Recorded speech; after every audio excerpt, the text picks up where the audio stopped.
శౌర్య ముచ్చట్లకు స్వాగతం. అందరూ ఆరోగ్యంగా క్షేమంగా ఉన్నారా? ఇది చలికాలం కదండి. అందరూ చక్కగా వామ్ వాటరు లేదా హాట్ వాటర్ తాగుతూ జలుబు దగ్గు రాకుండా చూసుకోండి. ఈ వ్లాగ్లో అయితే మనము కొంచెం ఎంజాయ్మెంట్ అనమాట. ఇది వచ్చేసి Christmas tree, biggest Christmas tree అనమాట. ఇది బెంగళూరులో భారతీ మాల్లో పెట్టున్నారండి. చాలా బాగుంది. అందరూ వచ్చి ఫొటోస్ తీసుకుంటూ ఉన్నారు. మీరు కూడా తప్పకుండా వెళ్ళండి. అలాగే ఇక్కడ బయట మనకి చిన్న ఎగ్జిబిషన్లా పెట్టారనమాట. ఇలాగ ఇయర్ రింగ్స్, డ్రెస్సెస్, క్రిస్మస్కి రిలేటెడ్ థింగ్స్ అన్నీ చిన్న ఎగ్జిబిషన్లా పెట్టారనమాట.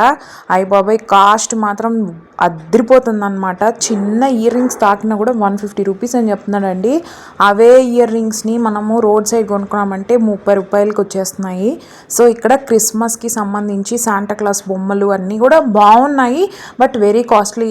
మనము ఏం అనలేమన్నమాట. ఎందుకంటే వాళ్ళు అక్కడ ఎగ్జిబిషన్ పెట్టుకోవాలంటే ఆ షాప్స్ పెట్టుకోవడానికి కూడా చాలా మనీ అనేది పే చేయాల్సి వస్తుంది అనమాట. రోజుకి 3000 4000 పే చేస్తేనే ఎగ్జిబిషన్ పెట్టుకొని ఇస్తారు.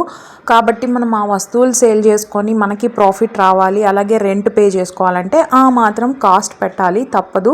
బట్ ఒకవేళ మనము కొంచెము మనీ స్పెండ్ చేయగలం అనుకునే వాళ్ళు తప్పకుండా ఇలాంటి ఎగ్జిబిషన్స్లో వాళ్ళని ఎంకరేజ్ చేయండి. సో ఇక్కడ వచ్చేసి నేను మా బాబు స్కూల్లో క్రిస్మస్ పార్టీ ఉంటే ఓన్గా చాక్లెట్ కేక్ అయితే ట్రై చేశాను అనమాట. హోమ్ మేడ్ అనమాట. ఎగ్లెస్ కేక్ చేశాను. చాలా బాగా వచ్చింది, టేస్టీగా వచ్చింది అనమాట. నేను శ్రావణీస్ కిచెన్ యూట్యూబ్ ఛానల్ నుంచి మేడం చేసిన కేక్ రెసిపీని చూసి నేను కొంచెం ఇంప్రూవైజేషన్ చేసి ఎగ్ లేకుండా వేస్ట్ చేశాను అనమాట. యమ్మీగా వచ్చింది. మా బాబుకి అయితే భలే నచ్చిందనమాట. సో ఇది వచ్చేసి మేము ఈవినింగ్, నిన్న సండే కదా, సో ఈవినింగ్ మేము హోటల్కి అయితే వెళ్ళాము. చక్కగా ఇలాగా ప్లెయిన్ దోశ, బెంగళూరు స్పెషల్ మసాలా దోశ అండి ఇది. ఇక్కడ ఎక్కువ మంది మసాలా దోశ తింటారనమాట. పైన చూడండి ఎంత క్రిస్పీగా ఉంటుందో, లోపల మాత్రం చాలా స్మూత్గా ఉంటుంది అనమాట. మంచి మసాలా యూస్ చేసి చేస్తారు.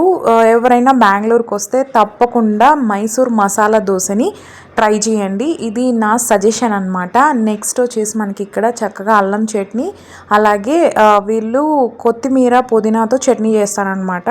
అదొకటి, అలాగే సాంబార్ ఇస్తారు. చూడండి ఇక్కడ పొడి జల్లేసి దాని మీద మసాలా వేసి భలే రుచిగా ఉంటుంది అనమాట. టేస్టీగా ఉంటుంది. మైసూర్ మసాలా దోశ తప్పకుండా ట్రై చేయండి. దీని కాస్ట్ వచ్చేసి 60 రూపీస్ అనమాట, స్టార్టింగ్ రేంజ్. కొన్ని హోటల్స్లో 150-200 కూడా ఉంటుంది. అది వాళ్ళ బ్రాండ్ని బట్టి అనమాట.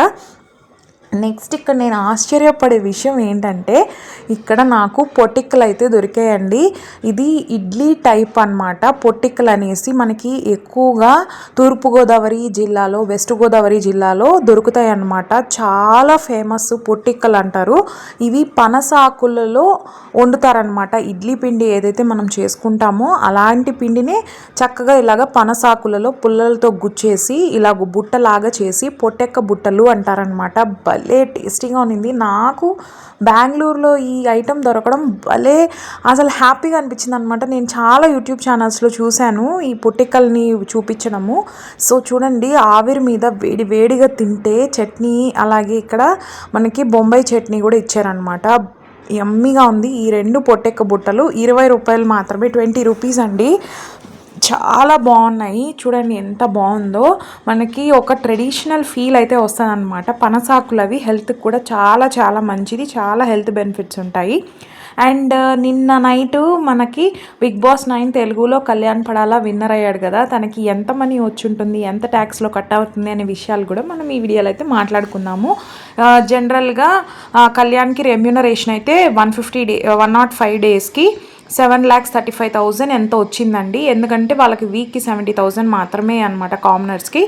అండ్ నిన్న క్యాష్ ప్రైజ్ వచ్చేసి 35 lakhs, అలాగే ప్లస్ 5 lakhs రోగ్ వాళ్ళు అయితే ఇచ్చారనమాట. Total 40 lakhs. సో వీటన్నిటిలో 30% ట్యాక్స్ కట్ అయ్యి ఎంత అమౌంట్ వచ్చి ఉంటుందో నాకు కమెంట్ చేయండి. వద్దులే, నేనే చెప్తాను. 30 lakhs వస్తుందన్నమాట. మన ఛానల్ని సబ్స్క్రైబ్ చేసుకోండి.